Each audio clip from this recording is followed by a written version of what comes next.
தலைவராக இருக்கார், அவர் இப்படி பேசலை. நான் ஒருபோதும் நாங்கள்லாம் வந்து கன்னட படத்தை இங்கே திரையிட மாட்டோம்னு சொல்லலை. அந்த படத்தைலாம் நாங்கள் திரையிட விட்டோமே, அதுக்கு காட்டுற நன்றி கடனான்னு தான் நாங்கள் கேட்டோம். நீங்கள் படத்தை தவிர வேறு என்ன எங்கள் அண்ணனை செய்ய முடியும்?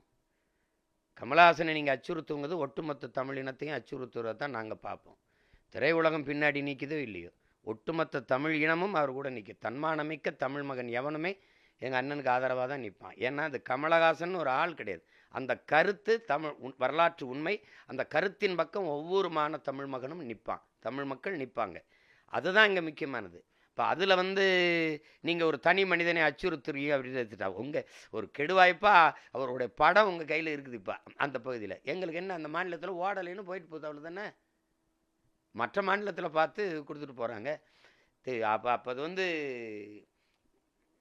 அதை அப்படி எடுத்துக்கிற முடியாது. அது அந்த மாதிரி இந்த